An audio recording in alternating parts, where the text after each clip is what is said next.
এই সুন্দর বেবি ড্রেসটা চলো আমরা কিন্তু কামিজের সাইডে যে চোকরার কাপড় আছে না সেটা ফেলে দিই, সেটা ফেলে না দিয়ে ওটা দিয়ে তৈরি করেছি। তো কিভাবে তৈরি করেছি, তো কাপড়গুলো প্রথমে আমি টুকরো করে নিয়েছি, আমার কত পিস হয়েছে তত পিস আমি করে নিয়েছি। এখানে 12 ইঞ্চি নিয়েছি, তো এখানে আমি 8 পিস করে নিয়েছি। বডির জন্য হচ্ছে গিয়ে এটাও একটা টুকরা কাপড় ছিল, তো এটাকে হচ্ছে 8 ভাঁজ করে নিয়েছি। উপরের সাইডে খোলা আছে, নরমালি বন্ধ থাকে, তো উপর সাইডে খোলা আছে। আমি এখানে 3 থেকে 4 বছর বাচ্চার জন্য নিচ্ছি। পুট নিয়েছি হচ্ছে 2 ইঞ্চি, ডিপ নিচ্ছি 3 ইঞ্চি বা 3 ইঞ্চি। চাইলে আরেকটু বড়ও নিতে পারেন যদি বাচ্চা হেলদি থাকে। তো এরপরে হচ্ছে আমি এটা বক্স করে শেপ করে দিচ্ছি। তারপর হচ্ছে নিচ থেকে 4 সাইডে ঘুরিয়ে নেব 3 ইঞ্চি করে। পুরো এভাবে করে ঘুরিয়ে নিবেন 3 ইঞ্চি, 3 ইঞ্চি করে। তো তারপর হচ্ছে মার্জিন করে দিতে হবে।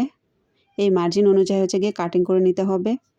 যদি পেজে নতুন হয়ে থাকেন অবশ্যই পেজটা ফলো দিয়ে রাখবেন। আপনাদের সহযোগিতা কিন্তু আমার খুবই প্রয়োজন।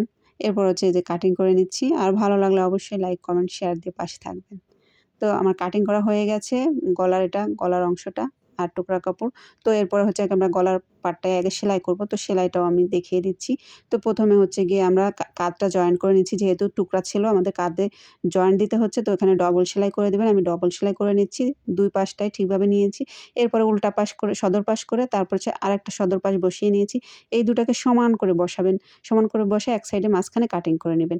তারপর হচ্ছে গিয়ে এখান থেকে সেলাই শুরু করতে হবে। একটু করে ভাঁজ দিয়ে দিবেন যাতে আমাদের পরবর্তীতে এই সাইডে সেলাই করতে সমস্যা না হয়। তার জন্য হচ্ছে ভাঁজ দিয়ে পুরোটা সেলাই করে নেবেন। আমি একটু সেলাই করে দেখিয়ে দিলাম। সেমভাবে নিচের সাইডে এরকম ভাঁজ দিয়ে সেলাই করবেন। তাহলে হচ্ছে কি যখন আমরা সদর করব তখন ওখানে পিনটা বসানোর জন্য খুবই সহজ হবে। এরপর হচ্ছে নিচে পুরোটা সেলাই করে নেবেন। আমি পুরোটা সেলাই করে নিচ্ছি। সেলাই করার পরে মাথাটাও ঠিক সেমভাবে এইভাবে করে কাপড়টা ভাঁজ দিয়ে লক করে দিবেন। তারপর হচ্ছে গিয়ে কাপড়টা এখন আমি উল্টা সদর করে নিচ্ছি, যেহেতু উল্টা ছিল। তো সদর করে এটাকে আপনারা আয়রন করে নিবেন, দেখতে কিন্তু সুন্দর লাগবে। এরপরে এখানে একটা চাপ সেলাই দিয়ে দিবেন। 4 সাইডে ঘুরিয়ে নিচে উপরে করে একটা চাপ সেলাই দিয়ে দিবেন, তাহলে আপনার গলাটা আরও সুন্দরভাবে সেট হবে। তো আমি দেখিয়ে দিচ্ছি একটু কীভাবে করে চাপ সেলাই করে দিবেন। যারা নতুন আছো তারাও কিন্তু খুব সহজে এটা করতে পারবা, এবং টুকরা কাপড়গুলো ফেলে না দিয়ে তোমরা এভাবে কিন্তু কাজ করতে পারো। নিজেদের হোক বা আশেপাশে যে প্রতিবেশী আছে তাদেরকেও তোমরা এভাবে তৈরি করে দিতে পারো।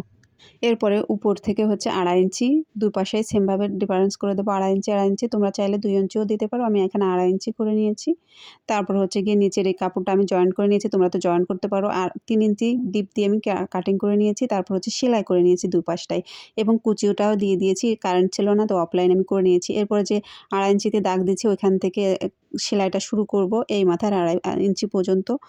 তো কুচি তোমাদের দেখানোর প্রয়োজন নেই, তোমরা কুচি দিতেই পারো। সবাই কুচি দিতে পারে। তো যদি বাড়তি থাকে তাহলে সেলাই করার সময় কুচিটা আরেকটু কুচি দিয়ে দিবা। তো আমি এখানে কুচি দিয়ে দিয়েছি, একটু বাড়তি ছিল। এরপর হচ্ছে সেলাই করে এই মাথা পর্যন্ত মিলিয়ে দিতে হবে। এখানে চাইলে ডবল সেলাইও দিতে পারো। তো সেমভাবে পাশেরটাও সেলাই করে নেবা। এরপরে হচ্ছে সাইড সেলাই করে নিবা। এখানে কোনো বোর্ডের মেজারমেন্ট প্রয়োজন হয় না।